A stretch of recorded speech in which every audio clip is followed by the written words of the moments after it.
അച്ഛന്റെ പ്രായമുള്ള മലയാള സംവിധായകൻ ബെഡ്റൂമിൽ വിളിച്ചു വരുത്തി പീഡിപ്പിച്ചു. വെളിപ്പെടുത്തി നടി അശ്വിനി നമ്പ്യാർ. മലയാളത്തിന്റെ എക്കാലത്തെയും സൂപ്പർ ഹിറ്റായ മണിച്ചിത്രത്താഴ് കണ്ടവരാരും അല്ലി എന്ന കഥാപാത്രത്തെ മറക്കില്ല. നടി അശ്വിനി നമ്പ്യാരായിരുന്നു അല്ലിയായി ചിത്രത്തിൽ തിളങ്ങിയത്. ഒട്ടേറെ മലയാള ചിത്രങ്ങളിലും അശ്വിനി വേഷമിട്ടിരുന്നു. മലയാളത്തിൽ ഇടവേളയെടുത്ത താരം ഇപ്പോൾ തെലുങ്ക്, തമിഴ് ചിത്രങ്ങളിൽ സജീവമാണ്.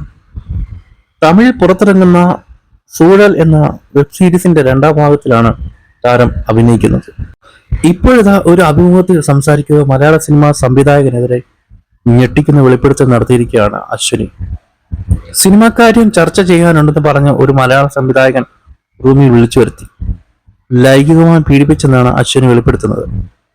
സിനിമയിൽ അഭിനയിച്ച് പരിചയം വെച്ചാണ് മുറിയിലേക്ക് ചെന്നതെന്നും അയാൾക്ക് അച്ഛന്റെ പ്രായമുണ്ടെന്നും അശ്വിനി പറയുന്നു. മലയാള സിനിമാ സംവിധായകനിൽ നിന്ന് എനിക്കുണ്ടായ മോശം അനുഭവം ഞാൻ ഇതുവരെ എവിടെയും പങ്കുവച്ചിട്ടില്ല. ഇതേക്കുറിച്ച് കഴിഞ്ഞ വർഷമാണ് ഒരു ടെലിവിഷൻ ഷോയിൽ സംസാരിച്ചത്. അതൊരു കാസ്റ്റിംഗ് കൗച്ച് എന്നൊന്നും എനിക്ക് പറയാൻ സാധിക്കില്ല. ആ സാഹചര്യത്തിൽ ഞാൻ ആകപ്പെട്ടെന്ന് പറയുന്നതായിരിക്കും നല്ലത്. അയാളുടെ പേര് ഞാൻ ഇപ്പോൾ വെളിപ്പെടുത്തുന്നില്ല. മാപ്പ് നൽകി മറക്കുന്നതായിരിക്കും നല്ലത്. മലയാളത്തിലെ വലിയൊരു സംവിധായകനായിരുന്നു അദ്ദേഹം. സിനിമയുമായി ബന്ധപ്പെട്ട് ചർച്ച ചെയ്യാൻ ഓഫീസിലേക്ക് വരാൻ തന്നോട് ആവശ്യപ്പെട്ടു. അന്ന് വരെ ഞാൻ എവിടെ പോയാലും അമ്മ എന്റെ കൂടെ ഉണ്ടാകാറുണ്ട്. എന്റെ ശക്തി അമ്മയാണ്. 100 ആണുങ്ങൾ ഒപ്പമുള്ളത് പോലെയാണ് എനിക്ക് എന്റെ അമ്മ കൂടെയുള്ളത്. അന്നത്തെ ദിവസം അമ്മയ്ക്ക് സുഖമില്ലാത്തതിന് ഒപ്പം വന്നില്ല. കോസ്റ്റ്യൂം കാര്യം ചർച്ച ചെയ്യാൻ വേണ്ടിയാണെന്ന് തോന്നുന്നു അദ്ദേഹം എന്നെ വിളിപ്പിച്ചത്. ആ സംവിധായകന്റെ ഓഫീസും വീടും ഒരുമിച്ചായിരുന്നു. ഓഫീസിലിരുന്ന് ചർച്ച ചെയ്യുമെന്നാണ് ഞാൻ കരുതിയത്. എന്നാൽ സാർ മുകളിലാണ് ഉള്ളതെന്ന് അവിടെ ഇരുന്ന് ചർച്ച ചെയ്യാനാണ് വിളിപ്പിച്ചതെന്ന് ഓഫീസിൽ നിന്ന് പറഞ്ഞു.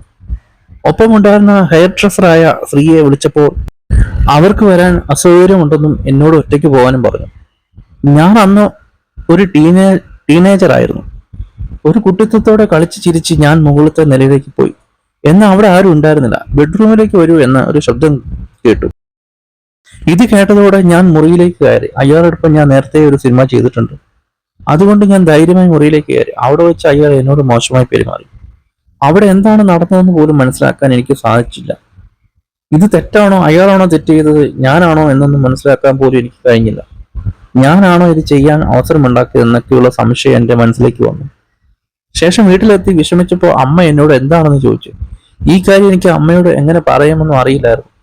എന്റെ ബോഡി ഗാർഡ് പോലെ നടന്ന അമ്മയോട് ഞാൻ ഈ കാര്യങ്ങളൊക്കെ പറഞ്ഞു. അമ്മയ്ക്ക് സഹിക്കാവുന്നതിനും അപ്പുറമായിരുന്നു. ഞാൻ കാരണമാണല്ലോ നിനക്കിങ്ങനെ സംഭവിച്ചെന്ന് പറഞ്ഞ് പൊട്ടിക്കരയാൻ തുടങ്ങി. അമ്മയെ ഞാൻ വിഷമിപ്പിച്ചു. ഞാനാണ് ഇതിനൊക്കെ കാരണം എന്ന തോന്നൽ എന്റെ മനസ്സിലേക്ക് വന്നു.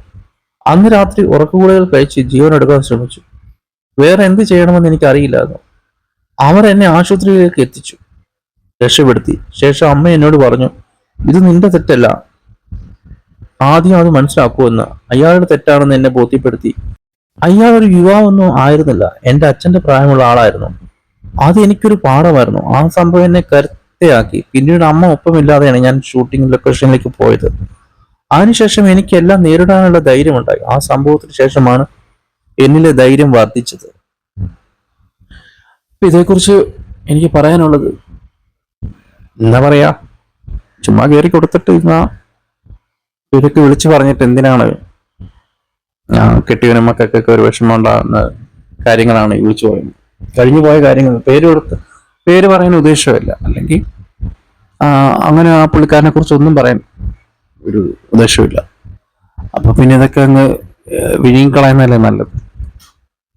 എനിക്ക് അങ്ങനെയാണ് തോന്നുന്നത്. ഇതൊക്കെ പറഞ്ഞു വെറുതെ ഒരു സീൻ ഉണ്ടാക്കേണ്ട കാര്യമില്ല. ഇതൊക്കെ കേൾക്കുമ്പോ ആ കെട്ടിയവരായ മനുഷ്യന് എന്തുമാത്രം വിഷമം ഉണ്ടാവും. ഇല്ല, ഏതാണെങ്കിലും ഉണ്ടാവില്ലേ ഇങ്ങനെയൊക്കെ. വെറുതെ ഇതൊക്കെ വിളിച്ചു പറയുന്ന വലിയ കാര്യമൊന്നുമല്ല. ഇതൊക്കെ കൂടുതൽ ആൾക്കാരിലേക്ക് ഒരു എന്താ പറയാ, ആളെക്കുറിച്ച് ചർച്ച ചെയ്യാനും ആളെക്കുറിച്ച് അറിയാനും അറിയപ്പെടാനും ഒക്കെ വേണ്ടി ചിലപ്പോൾ ഇങ്ങനെയുള്ള കാര്യങ്ങൾ ചിലപ്പോൾ പറയുന്നതായിരിക്കും. ചിലപ്പോൾ ഉണ്ടാക്കി തന്നെ പറയുന്നതായിരിക്കും. സത്യമായിരിക്കുകയല്ല, ഞാൻ വിശ്വസിക്കുന്നില്ല. ചിലപ്പോൾ സത്യമായിരിക്കും. എങ്കിൽ ഈ അവസരത്തിൽ ഇതൊക്കെ ഇങ്ങനെ അവരുടെ തിരിച്ചുവരവിൽ ഇതൊക്കെ വിളിച്ച് പറയുന്നത് ചിലപ്പോൾ കൂടുതൽ ഇതിങ്ങനെയുള്ള ന്യൂസുകൾ ഇങ്ങനെ ആവില്ല. അപ്പോൾ അവരെ കൂടുതൽ ആൾക്കാർ സിനിമകളിലൊക്കെ വിളിക്കാനൊക്കെ വേണ്ടിയിട്ടൊക്കെ ആയിരിക്കും. ഇതൊക്കെ ഒരു PR വർക്ക് പോലെ അങ്ങനെയൊക്കെ എന്തെങ്കിലുമൊക്കെ ആയിരിക്കും ഇതൊക്കെ. വേറൊന്നും നമുക്ക് പറയാനില്ല. എന്തായാലും ആ സംവിധായകന്റെ പേരൊക്കെ പറയാൻ ധൈര്യമില്ലെങ്കിൽ അതിനൊന്നും താല്പര്യമില്ല. ഇങ്ങനെയുള്ള കാര്യങ്ങളൊക്കെ പറഞ്ഞ് വെറുതെ കുടുംബത്തിൽ വിഷമമുണ്ടാക്കേണ്ട കാര്യം എന്നൊരു അഭിപ്രായം എനിക്ക് ഉള്ളൂ, ശക്തമായിട്ടുള്ളൂ കേട്ടോ. പിന്നെ ഈ ഒരു സംവിധായകൻ ആരാണ് ആ സമയത്ത് പ്രായം ഉണ്ടായിരുന്ന ഒരു സംവിധായകനായിട്ട് മലയാള സിനിമയിലുണ്ടായിരുന്നു. ഇപ്പോഴത്തെ ഒരു ഇത് വെച്ച് നോക്കുവാണെങ്കിൽ അന്നത്തെ സംവിധായകരൊക്കെ ഇപ്പൊ കളവന്മാരായിട്ടുണ്ടാവും ഇവരുടെ ചെറുപ്പകാലത്ത്. അന്ന് ആരാണ് ആ ഒരു കളവനായിട്ടുള്ള സംവിധായകനാണ് അന്ന് ഉണ്ടായിരുന്നത്? അച്ഛന്റെ പ്രായം ഉണ്ടായിരുന്നൊക്കെ പറയുമ്പോ ആരായിരിക്കും?